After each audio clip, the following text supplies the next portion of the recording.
Alright, good afternoon guys, it's been a while. Welcome back to Button a Day. For those that don't know me, my name's Dan Rutter. I've been working in the film industry for the last 4 years as a CAD modeller. Pretty much taking concept art and designs and drawing them up to be 3D printed or manufactured outside and then brought back and put together in the shop. It's a great job and I love it. But at the minute, obviously, nobody's working. We're all at home trying to keep ourselves entertained. I'm trying to make some videos when I can. And as well as that, I've been playing lots of board games because I am a massive geek. One of which has been this classic, Space Crusade. Sorry about bumping my mic then. This is an amazing game. Absolutely adored it when I was a kid. I didn't get it until I was quite a bit older. And I've been playing it online, webcasting with some friends, and generally having a great time. And one of the things I've noticed about it is, let me just come over here, is these are the doors and playing pieces. It's they're little pieces of cardboard, little plastic stands. There's a couple of designs. There's this one here, and I don't know. I just kind of feel, well, if I had some time, I'd try and make them a bit better.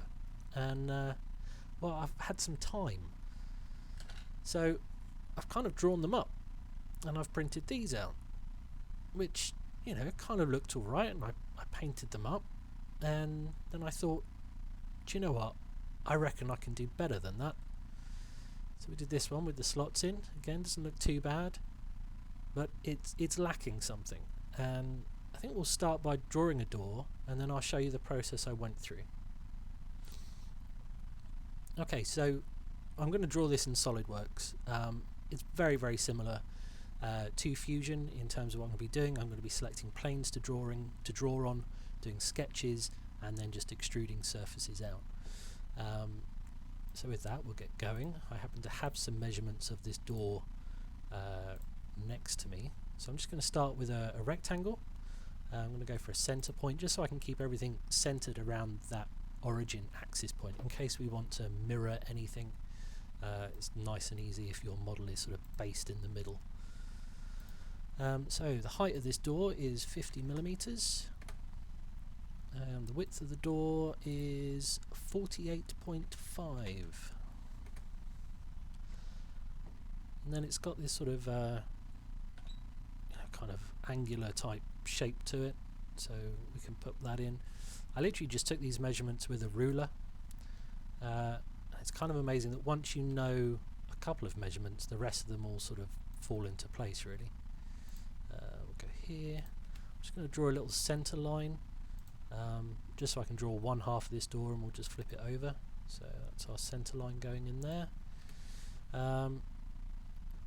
Let's do some more dimensions. So the distance across the top is 15.5 mil. Now I don't have my other line here, so if I select my center line and then move to the right of it, SolidWorks is smart enough to realize that that's a center line, so you want to know what the total distance is, and then it will automatically half it. Put 15.5. Then we have 17 millimeters between these points here. Finally 8.5 between this point and the bottom.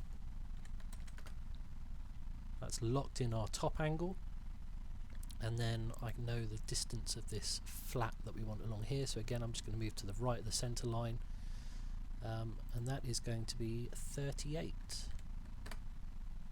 Okay, so now we've got this mirror entities. Select what we want to mirror, which are these two lines here. We're going to make a copy of them. We're going to copy around this center plane that we made. There we go, done.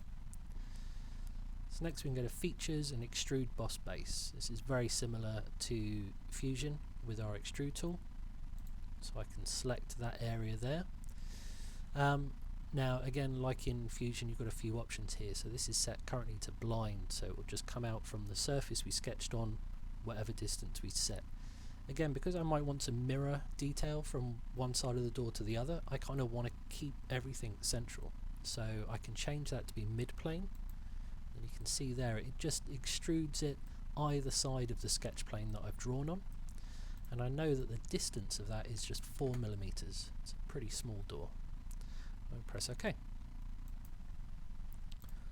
So that's the first part of our door done, which is, you know, pretty quick, really. We'll do another sketch quickly, and we're going to work on the bottom of the door. And in SolidWorks I can hit spacebar, and that just calls up my viewing box, and I can select which plane I'd like to view. So I want to look at the bottom, just spins everything round, makes things easy. And again, we're just going to go for a center rectangle, draw it out, and start specifying some dimensions. So this thing is 20mm. And because we specified a center rectangle and we clicked on our origin point in the center, I know this is now going to be 10mm up from that point and 10mm down from that point, so everything is locked in and nice and central. I've still got these two blue lines here, and that's because I've not allocated a length for the part. So let's do that now. Click down here, and that length is again 38. So I'm going to take it right to the edges. There we go. So what we can do now is go to Features and Extrude Boss Base. I'll just rotate round using the middle button. You can see it's trying to add it to the bottom of the door, and I actually want to extrude up. So there's none of that typing in a minus number like there is in Fusion. Instead, I have this little button here that lets me just switch the direction. So that just, so much easier than having to remember to type in minuses all the time. And we're just going to do 1.5mm. Now the other thing I have here, a bit like in Fusion you have the option to join the body that you're creating, or make a new body, or make a new component, or cut.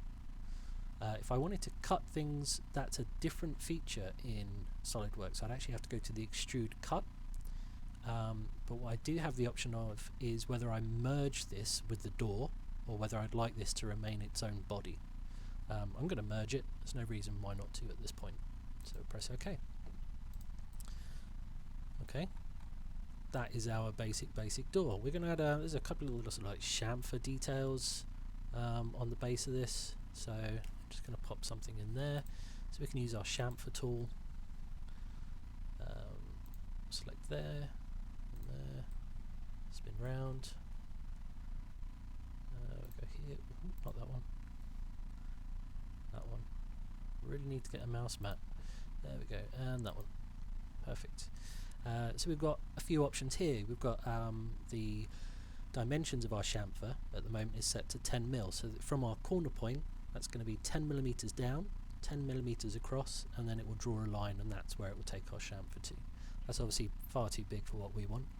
I do have other options. I can specify a unequal. So instead of a symmetric option where everything is 10mm, I can do an asymmetric. So I can say, actually I want to go down 10mm but only in a couple of mil, and get something a bit more tapered. Or maybe I only know the length of the chamfer. If we switched back to here, maybe I only know this dimension here on this flat, and I could specify that, and it would automatically sort of work out the angles. So at this point I'm just going to go with something that looks aesthetically correct. So instead we will go for asymmetric. We'll go symmetric actually, and we'll just change that to 3. Maybe a bit more, 4, 5. I like the fact you get a little sort of real world live preview of what you're going to get. And I think 5 looks fine. So I press OK. So that's what we've got there. Now, I did later go on and add some more details to it, but I know that I want to 3D print this, and I also now know that I want to take it into Zbrush. I could output this as an STL file and put that into Zbrush, but what you find is it will divide up the model into triangles, and these edges here will kind of literally be where one triangle butts up to another, and as soon as I try and subdivide it or remesh it, it treats those quite softly, and you won't get a sharp edge. So what is really good to do is actually to add a very small chamfer detail there. Then you're giving it more geometry to work with. The other thing I don't particularly like are sharp angles on prints, because you're never going to get a really sharp angle. I'd rather put in a little radius in there, and that will just sort of help smooth things over. So I'm just going to select all of these lines around here, and I'm just going to make that like 1 mil. I didn't want to do that as chamfer, I wanted to do that as a fillet. Look at me rushing ahead. Okay, so select all those again. That one, and that one. I'm just going to say 1 mil. So it's a tiny detail, but again it's going to help keep those corners crisp when we bring it into Zbrush. Now we're going to do a chamfer. And because we've made a radius on these, I can select just one of these edges, and I'll also select the back edge.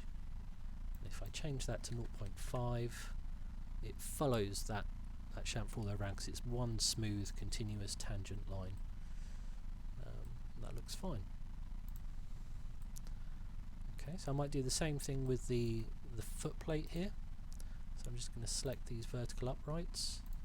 It's remembered the dimension that I put in last time I used the fillet tool, i.e. 1mm, which is quite helpful.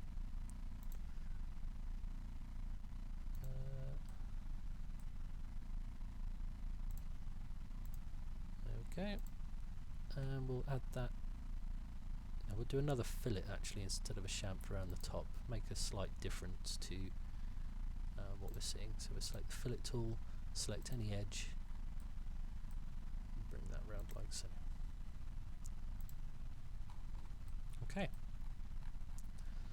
Now there are obviously different doors. There we go, lost my door. So we have this one with all these sort of oval slots, with this one which is quite simple with these sort of blocks. So I went ahead and I drew both of those out, which is here. And all I've done is I've made sure, again because I know that I want to 3D print this, I did these as little extruded cuts, which I can show you quickly on here actually, why not. So let's do a new sketch on this front. I'm just going to draw in some lines for reference. That one. Not too bothered about dimensions at the minute, it's just the principle. So when you are going to print things, you don't really want overhangs. If you have to have overhangs, you want to slope them slightly. Okay, cool, it's just that one. So I'm going to offset these so they are 3mm, because that is the distance that I require. Again, I can just reverse that. So we've obviously got an offset tool in Fusion. This works exactly the same. There we go. And then the other thing we can do, so in Fusion it would be under Create, Project, and then Project Geometry to select the outside edge of something. I can do the same thing here, but it's called Convert, and I can select that face. And then I can say, okay, I want to offset that face by 3mm. Reverse it, and there we go. Boom. So now I've got this, I want to add that sort of slightly embossed detail. So we'll go to Extruded Cut. So like I say in Fusion, it's all just under your sort of extrude tool, and then you just push it in, it will automatically cut. In SolidWorks I have to specify that it's a cut action I'd like to do. So do that, and I can select all these areas here, like so. Do you know what? These should be the other way around. Typical. Thought they looked a bit odd. Right, let's just delete that and that. There I was going, I'm not going to be too fancy about this, and I can't help myself. Let's put that the other side then. 3mm that way, that looks better. And 3mm the other side, that side, lovely. Okay, back to our extrude cut. I'm going to select these areas here. And I've got my distance. Now obviously I know the door is 4mm thick, and I want this same detail on the other side, so I definitely can't go 2mm thick, or else they're just going to turn into windows. So instead I'm going to go 1.25, and that gives me a little bit of meat in the middle holding it all together. So if I was to cut this now, that's great, that kind of does what we need it to do, but all of these edges here and all of these edges here are overhangs that we're going to have support material in. We're going to have to then clean that up. They'll probably go all rough if you do manage to print them. So what I tend to do is I'll just edit that feature. Is I'm going to add a draft to it. So it's just going to taper, as that cut goes in, it's just going to taper in slightly. And I'm going to go 20 degrees, which gives us this look. So, it still kind of looks cool, but now as the printer is building up these layers, it's just having to build up a little ledge at a time, and it will kind of build out without struggling with that overhang. So that's going to make life much easier. Now again, the reason why we drew our door central to everything is in case I wanted to mirror stuff. Prime example here, I can just go to mirror. The cut extrude was the last thing I had selected, so normally we'd clear that, we'd say I want to mirror that, and I can select any element that was created by that feature, and it will select the entire feature. And then mirror plane, so I think on the construction tab you guys have in Fusion, you'll find your planes, or under your origin if you're looking for your standard planes. So your standard planes will be the top, front and side planes. In this case we're going for the front plane, and you can see there it's given us a little preview. We can click OK, and there we go, we have a door. So I've done this already. This was my door here. Looks like what I probably did was actually offset that line by 1.5mm either side instead of 3mm, but hey, who's snapping at that? I also drew up this one. This was quite good fun to do. Quite a lot of sketches involved to work out what was going where. A preview of them there, but again, that was good fun to do.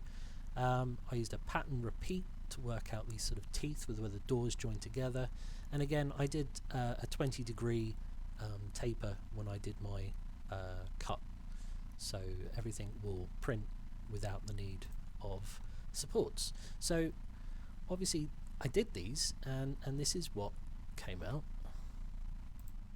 Too many buttons, that's me. There we go. And they're not bad. I had 24 doors in total to print if I wanted to do the entire game. And I was kind of looking like I've got this sort of pocketed void in here. I thought I could paint some detail in, and then I started thinking, well, maybe I should do something else. The paper doors have got all this really cool kind of battle damage and bullet holes and rust marks, and when you print something flat like this, you're relying a lot on the marks you can make with the paint, as opposed to the marks that are created by the paint going over a rough surface and picking out detail like that. So I did play about, and I came up with this. Just got this sort of detail on one side. It sort of looks like a pitted metal, slightly bigger bullet holes on the other side. I did this one, which again has got that sort of pitted metal look, some bullet holes, added a little button detail, and I did all that using Zbrush, and I'm just going to show you sort of how I did that now. So in SolidWorks you can just simply go to File, Save As, and choose an STL.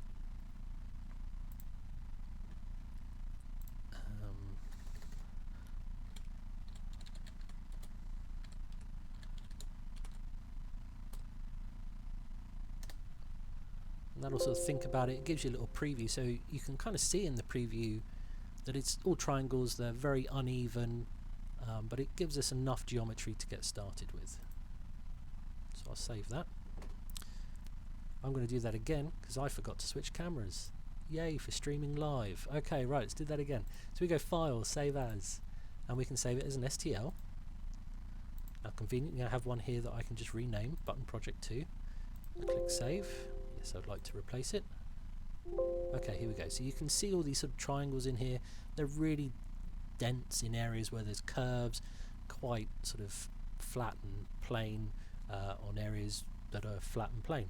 And we want to try and even those up. If we're going to add any kind of detail, we need to have a sort of an even mesh distribution. So let's open up Zbrush.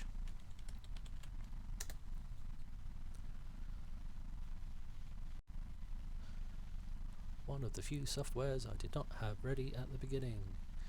I'm thinking these models I'm going to actually upload to Thingiverse. I'll put a link in the description for this video about how to get them if you want to just download them into Zbrush and play around with this side of things, or if you want to print them out for yourself, or even if I put the blank doors on there and you want to come up with your own textured doors, I'd love to download them and add them to mine. I've only done 2 designs that are double-sided, so there's a bit of variety, but I can always add more. Okay, so we turn off our lightbox. We're going to go up to the Z plugins and 3D Print Hub, and we're going to go to Import an STL. We're going to navigate to our folder. There we go, Project 2, Button Project 2, open, and we're just going to drag this out onto our screen and click on Edit. Okay, so this is looking pretty good. It's in there. It's all complete. I don't have any weird holes where I've got flipped normals or anything like that. But if I turn on my, line detail, so I can see the edges of all the polygons, you can see everything's really kind of odd. We're looking at about just over 70,500 active points, or should tell me number of polys. There we go, 140,000 polys. I think we can go more. I think we should go more if we're adding detail to this. So I like to make a duplicate of my subtool. So I'll select it in my subtool drop down and I will go down to duplicate. This means if I mess anything up, I've got a backup right there, or more importantly, as I start dividing it, if it starts losing its shape or detail, I can project that information back on, which is what I'm going to do here. So let's turn those lines off for the minute, hide our bottom one. So we're working just on this top one here, and we're going to go down to geometry, and we are going to choose Dynamesh. We're going to take the blur down because we don't want to blur it, and I'm not too worried about the resolution at the minute. I might keep it at 128 and we'll Dynamesh that. Now you go, ooh, that looks horrible. Then the temptation is to ramp up that resolution. It's going to take a lot of processing time to do that. It's going to have to think a lot more, and actually we can make this fine. So we're at way less polys than we were to begin with, but that's easily rectified. And we can go to geometry up here and divide. There we go. And all that's going to do is, where we've got a square polygon, it's going to divide that into 4. So every time we click divide, we are multiplying our geometry by 4, and it very quickly starts ramping up. So we're at 155,000 active points. We'll click it again, and suddenly, yeah, we're at 620. So we are losing this sort of detail on the zigzag. So this is where having that other subtool is really useful. So we can turn that on, and if I turn off this color, you can kind of see the discrepancies where you got those 2 shades of color going on. And all we're going to do is we'll select the one that we've been subdividing, which is at the top, and we will go down to project, and all I really change is this distance option here, and change it to 0.2, and then we'll just do project all. Just going to think about it for a second. Projecting mesh, boom, there we go. So you see those areas have got much finer. They're less blotchy, so there's not such a big dip in the surfaces. It's just tiny little indiscrepancies. And actually, if we turn off our original one you know, this looks fine. It's nice and crisp again. It's got all that information there that we need. So the next thing is, okay, well, what do we do with it now? So I'm just going to make it a slightly brighter colour to see what's going on. This is a nice one. It sort of shows the highlights and the shadows and everything. Well, there's a few places where you can pick up textures. Let me just open up this. Here we go. Oh, not that one. Okay, so textures.com is a great one I use. It's free to sign up. You get 15 credits a day that you can download things. It's great for dropping stuff into Photoshop if you're concepting stuff, and they've started now doing, or have been for a while actually, but 3D scan materials and PBR materials. Difference being PBR tends to be artworked materials, 3D scan is they've actually taken a 3D scan of something, so it's far more detailed but tends to be not so often a repeating pattern, which is fine. We don't need a repeating pattern at the moment. So we're going to select here. We've got all our different kind of categories down the side here. You know, lots of roads. Should you want roads, some damaged concrete. This is all kind of nice. Well, we know our doors are metal, so let's have a look at what we've got under metal and rust. And you know, if I click on this plain rust here, you know, I quite like this. It's got this sort of pitting detail going on. That's the sort of height map information, which is actually what we're going to use, is this one here. So you see all these things are free, but they cost you 1 credit. You get 15 credits a day, and you go from there. So what we want is a nice sort of grayscale image. So I grabbed this one.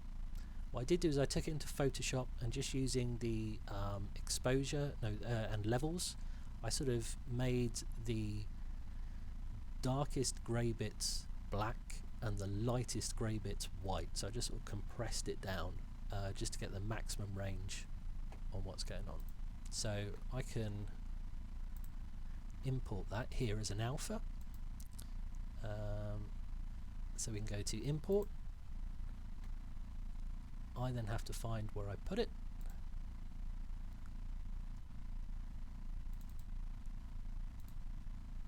I think I might have put it in a folder called Space Crusade, because I'm that...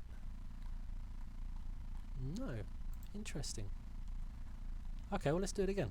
Let's do it again. Here we go. So let's download this. So that appears in our downloads folder. We're just going to open up Photoshop.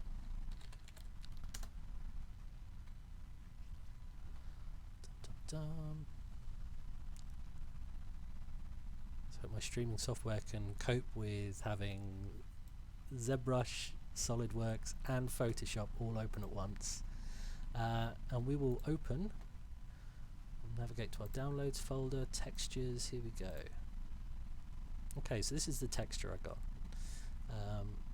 My layers, again, a bit like having subtools, having a spare, I like having a spare layer.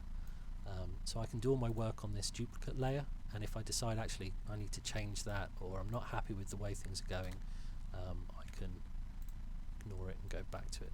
So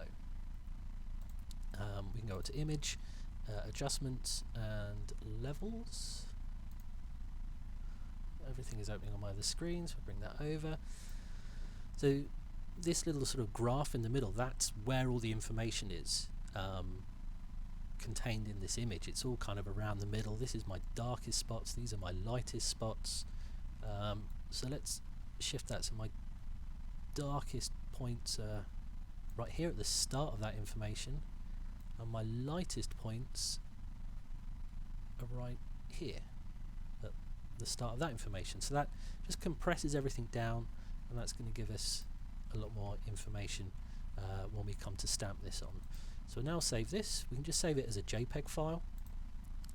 So we'll call it JPEG. I'll put it in a folder where I know where it is, which is here, and we will call this pitted metal texture. It's quite useful if you start making these textures, just make a folder somewhere, which now I think of it is exactly where I saved this to. I made a folder called assets, and I've saved it in there, so I know where it is on another project. I go, I used that, I made a really nice pitted metal texture. At least that's the theory, but as just proven, doesn't always work. So now we've made that, we can go back to our ZBrush model. We'll go to alpha, import. Here we go, pitted metal texture. Just like that. Now I like to use, instead of our painting stroke, I tend to do a drag rectangle for this kind of thing. So I don't want to paint it and smudge it, I just want to size it up and project that information. So I'm just going to rotate round so I get a nice front on view, and a nice cheat on that is holding down the shift key and it will just snap to a front on view, and then we can sort of drag this out and see what happens. You know, so that's all our information on there. It looks kind of cool, but look at that. Whoa, it's really, whoa, it's made everything really horrible and wrong and not nice. So we can just undo that. Don't panic, we never panic. And instead what we want to do, because it was working on the back of the door as well as the front of the door. So under brush and auto masking there is backface mask. Why this would not be automatically switched on, I have no idea. But every time you change brush, you want to make sure that that is on, or else you might end up sculpting on the wrong side of something, and that's just annoying. Again, we'll rotate so we snap round. I'm going to take the focal shift right the way down. So you see when I draw this out, it comes in as like a round dome. That's the focal shift, and it is really useful if you want to drag out multiple things and kind of blend them together. It gives everything a nice soft edge, and you can kind of do that. But that's not what I want to do. I want to get as much of the information as I can, so I'll take that right the way down to 0. I also know that this is being quite deep, so I can change that Z intensity down. I'll just drop that down to say 10. We'll see how that looks. So we drag that out. Now that's getting there. But did you see that weird thing there? As I was drawing that out, it came with like this square. Well, I don't want that. That's not what I'm after. So we can have a go at fixing that. So we'll undo that. We can go up to alpha and modify, and we can change the mid value from 0, where it's taking the light color of the surround as being it's taking the holes, the darkest point, as my mid value. So that's the bottom of my texture, and then it's pulling everything else up around it. I can just invert that, so we can turn that from 0 up to 100, and then we can drag that out. And you see now it's actually pushing in slightly, which is fine. So we drag that out. That gives us something like that. Quite subtle, but it will pick up on the print. And we'll rotate round, and we'll do the same over here. You know, we could up that intensity this a little bit if we put it up to 12. And I always like to make sure that I drag it in a different direction, so it's not an exact copy of the other side. We can do something like that. So that instantly is going to give us a print that has less kind of just smooth, flat, boring surfaces and a bit of texture. When we come to paint it, all our paint will sit in there and it'll add lots of nice discoloration and variance to it, and that's all kind of useful. One thing I have forgotten to do, which I did on mine, is I didn't want this texture on the base. So let me just undo twice. So we're now back to where we are. We can mask that. So if you hold down Control key, you get your mask up, and we can just select a rectangular mask. All I'm going to do is I'm just going to drag a little rectangle around here. Now another little trick that nobody told me for ages, thank you very much Mike, is when you're dragging something else, if you hold down the space bar, you can move your whole selection around. So you can kind of position it just where you want it to be, rather than trying first time, no that's not right, deselect, try again. So now we've done that, you see we can drag out our texture and we won't end up won't end up texturing our base. So that will stay nice and smooth. We'll drag it on the other side like so. Okay. So that's all kind of cool. Now the bullet holes, I'll put a link up in the description. I actually learned something new. I found that I could sculpt a bullet hole and then turn that into an alpha and then drag that out all in Zbrush. So all you would do is you would sculpt your bullet hole, and then under alpha here you can go grab document. So if I click on this, what it's done is it's turned this door with all its texture, with all its detail, into an alpha. So if I now drag this out, you see we've got a door. Now again, it's not doing great, so we can go up and change that mid value, and we can increase our intensity. We can try that. So, so we've got all our information there, so that's really cool. If there's something you're going to be stamping and needing a lot of, which is why I did it with my bullet hole. Let's see if we can find my bullet hole alpha. So I made a folder called assets in here, which does not contain my bullet hole. I'm failing so hard right now. Okay, let's make a bullet hole quick. So let's go to let's load a tool up. Yeah, we'll do a cylinder, why not? So we'll bring in this cylinder, we'll rotate this around, and we're just going to work on this top. So again, if I turn on my lines, you can see we do not have anywhere near enough geometry to start doing anything like that. So I'm going to go make Polymesh 3D. Now I can subdivide it and Dynamesh it and all that sort of stuff. And we're going to go to our geometry, and we're going to go to Dynamesh, and we'll turn the blur down, and I'm just going to Dynamesh it. There we go. So that instantly gives us a lot more detail. Not enough, so we will then divide that up. That's 1.157 million polys. That should be fine.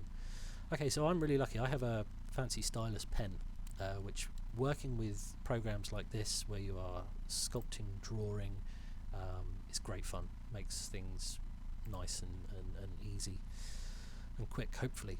So the other thing I'm going to do is I'm just going to mask out an area. So I'm holding down Control, so I'm accessing my masking tools, and I'm going to just choose Mask Pen, and I'm just going to draw out like an area that is the sort of size that I think my kind of bullet hole, where it's kind of fractured and broken the surface. So this isn't the bullet itself, but this will be the damage that the bullet has done. So I'm just going to take that,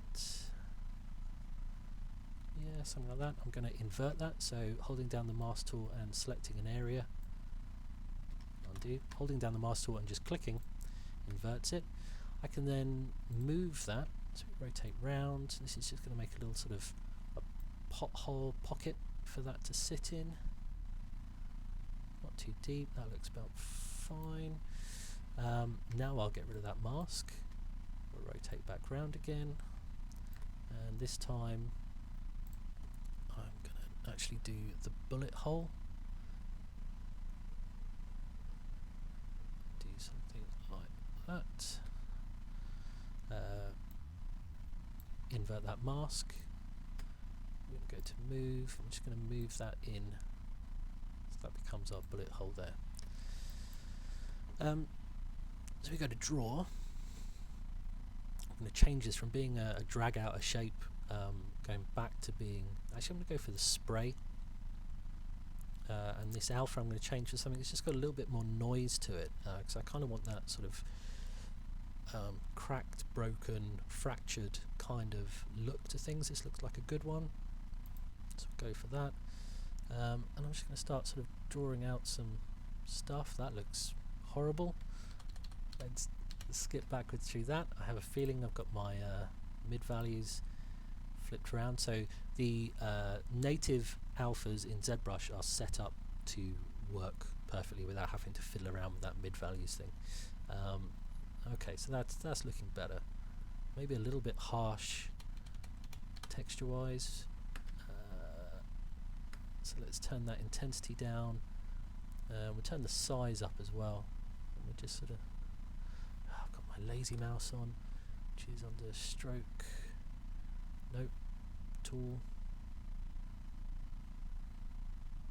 Why is this like no other piece of software in the world ever? Lazy mouse, there it was right, it's under stroke. Turn off lazy mouse. Lazy mouse is great for trying to do straight edges or make smooth curves. It kind of takes any of the tremble out, but that's exactly what I'm trying to put in here. Here we go. So we can add some textures in here. We can rotate this round.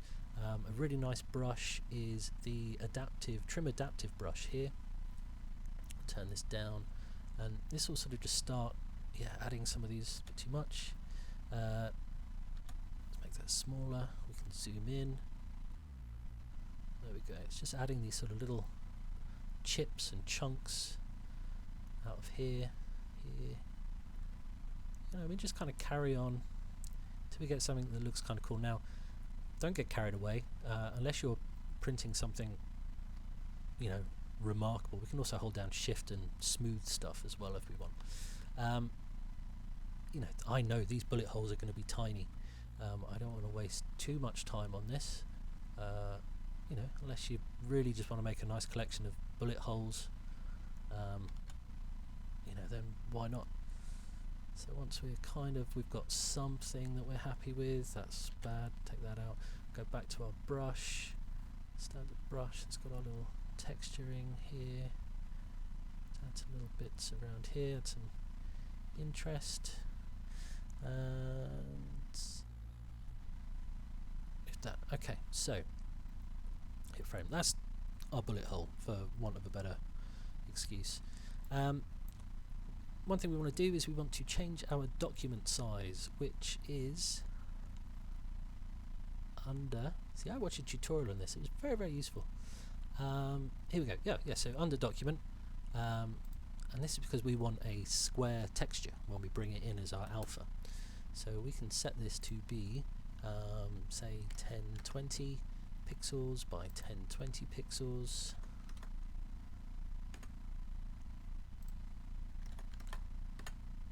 Wide when you stay the same. Resize. Yay!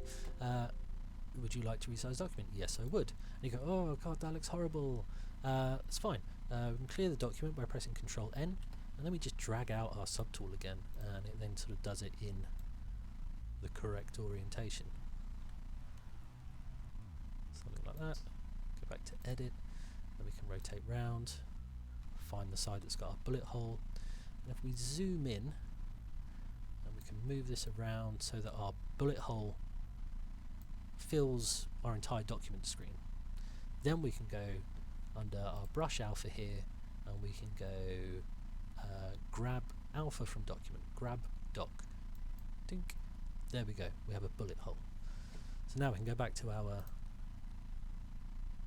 fancy door and zoom out a little bit. Whoop, there we go, have a move about.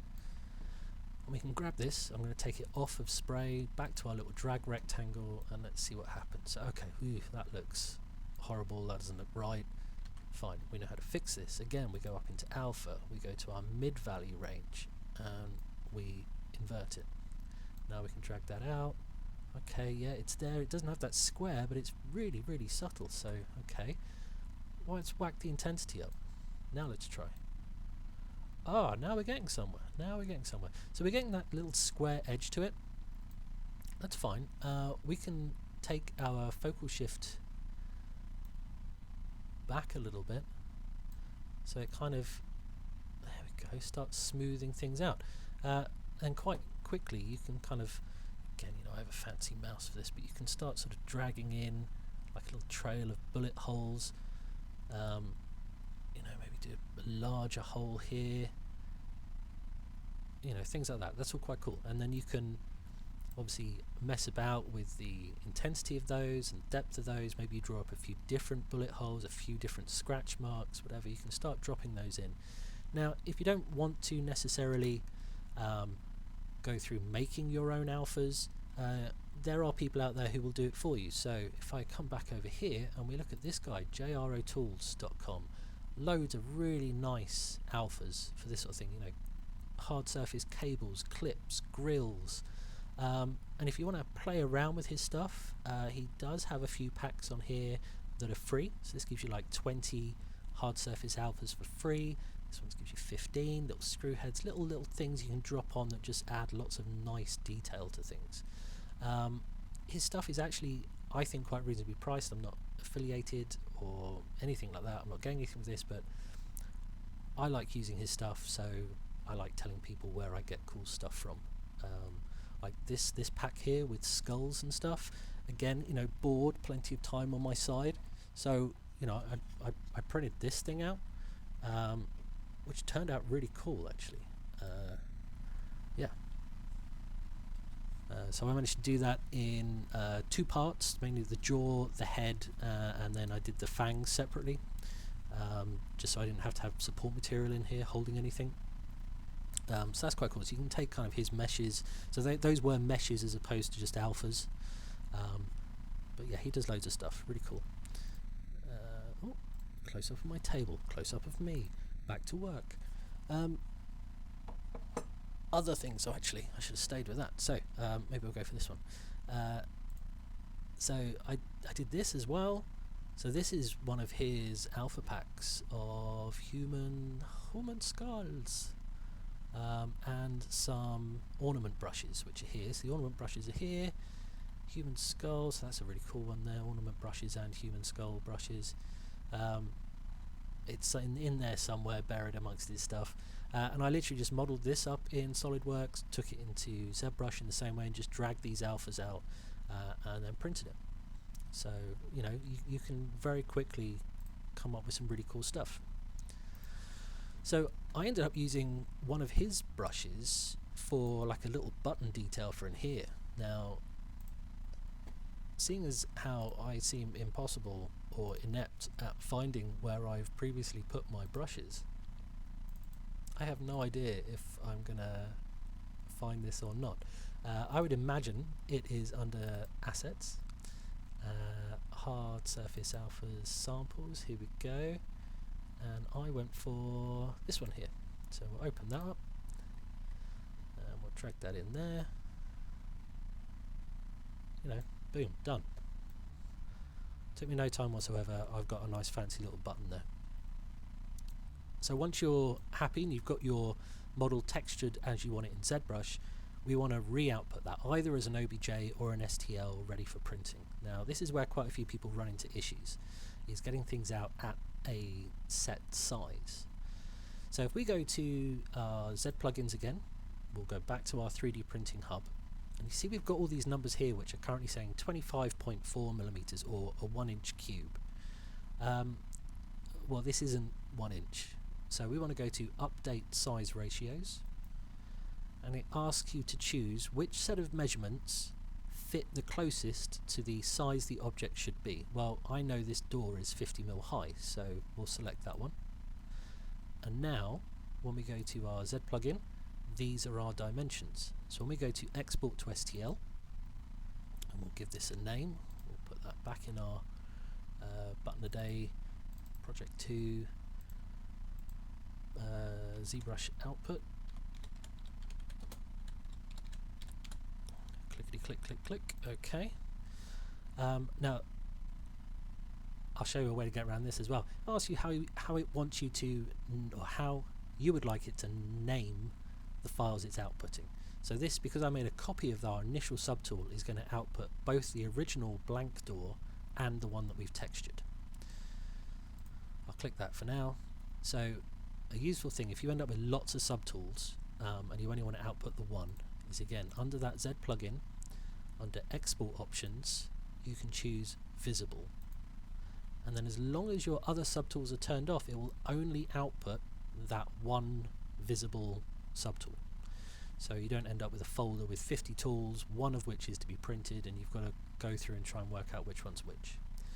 Another interesting thing, now it shouldn't be an issue with these because these are quite small objects, we haven't gone massively overboard with subdividing them, but if you end up with a file that's 6 million polys or something, depending on what printer software you have or how fast your computer is, it's really going to struggle to process that. And again, if you're printing a door that's this big, does it need to be that super high def? The answer is normally no. So there's another really useful ZBrush plugin which is called the Decimation Master. So if I hover over this at the moment, this is 620,856 polys. If we go to our Decimation Master, which is down here, we have to pre-process the current door. So we click on that, it's going to think about it just for a little while, hopefully not too long, or else I should use this point to show you the things I printed. We're good, we're 55, 60, 70, done. Reordering, finished. Okay, so that has thought about where all the polys are, all those little points, where all the detail is, and we can now go back up and in, and we can choose here the percentage of decimation. So, you know, I'd like it 20% of the amount of polys that it originally was. That's normally pretty good. So I can go decimate current, and it thinks about it. That looks horrible. Let's not do that. Undo. Don't panic. We'll go back up to our Z script. We will Z plugins. We will pre-process the current again. I'm hoping this isn't because I'm also screen capturing and recording and streaming and all that sort of stuff. Reordering, writing file to disk, time 10 seconds. Okay, right. So let's try that again. This time we will say, yeah. Let's up it. Let's go to that 75. Oh, it still looks horrible. I don't understand what's going on. Usually it works. I'm going to put it down to the fact that my computer processor is being used up doing stuff. But what you end up with is a mesh. In fact, I can import one. I've got one here. So we do Z plugins. We're going to go to our 3D printing hub, import STL. Now the one we're going to go for is texture reduced subtool 1. Slots textured subtool. Yes. So okay, open. Dum, dum, dum, dum, dum. So that's our door. Now this one has been reduced using the subdivision master. And the only thing you'll notice when I turn these lines on is it's no longer uniform. You know, we're back to having larger polys on these flat surfaces. Well, that's fine. You know, we've done what we need it to do. We can have larger surfaces there. That's not a problem. And it's kind of worked out where we want the detail in these bullet holes. It's compacted and made all those facets a lot smaller. And this is a much easier file for print software to slice up, because it's not having to think about hundreds of little tiny points that in fact and purposes are just in a straight line. So it just speeds things up. So that's a good thing to know. I have a little Ultimaker Original Plus, which is a sort of wooden, it's an FDM machine, so it's heating up a coil of plastic and just sort of spitting stuff out. And I tend to use the Cura software to sort of slice up and process all of my files ready to print. And when I printed these doors, I was doing them at a 0.1 layer resolution, which is about the thickness of a piece of paper. So imagine that's the amount of detail you're getting between every layer is a stack of paper. And a mistake that some people make, it might not be a mistake, it depends what you're needing. If you need your print really quick, then by all means you lay it down flat, you make it as close to the bed as possible, and it will print quicker. If you want to get incredibly sharper detail than doing that, depending on what surface is the let's try that one open. Is that what we've just done? We'll load that up. So if we go back to our sort of my little puck with the skull detail here, if I'd printed that in this sort of horizontal orientation, let's skip down here so we can see things a bit closer, then the nozzle, you know, is bigger than these teeth, and you wouldn't get the same amount of detail as I have here. And the way I got this is I actually built a tiny raft and I printed the whole thing at 30 degrees, which is kind of, you know, this sort of angle. So I sort of ramped it up. So instead of printing here and you have the nozzle and all of this being done with that, the nozzle is 0.4 of a mil, so that's the smallest little blob you're going to get. Whereas if you tilt it up, you have some support structure down here, making sure it doesn't fall over. All of that information is being sliced this way, and you're just getting little tiny overlaps, and you can just get this sort of much sharper, terrible camera, but much sharper, crisper detail on the go. So that's a little hint, little trick that I've picked up. But the doors, when I drew these, I did that little 20-degree draft angle because I wanted these just to print upright. I didn't want any support material in there. So, you know, I can drop that in. And yeah, that's all set ready to go, ready to print. At 0.1 layer resolution, 30% infill. I just printed in PLA, and I was doing 4 on a bed. I was in no rush for them, and they were like a 5-hour print. And yeah, 2 days later I've got 24 doors. We played Hero Quest, it was brilliant. Not Hero Quest, Space Crusade. We do play Hero Quest as well. And now I'm thinking, why should I stop at just doing the doors? Why don't I just remodel the little cardboard walls that come with the set, and I'm going to print this as well. But I'm going to save that for another day. Thanks for tuning in, thanks for watching. Give us a like, dare I say it, give me a subscribe. I sound like so much of a YouTuber, I hate myself. But it helps, it gives me the confidence to come back on and start talking more gibberish and losing my files. And hopefully this has been helpful in some way. If there's any request, anything else you guys want to see me do, anything I can answer, yeah, drop me a comment, drop me a message on Facebook, just let me know. You take care, stay safe, and look after each other. And there's that awkward thing when I go, oh, how do I turn this off? Alright, see you later guys.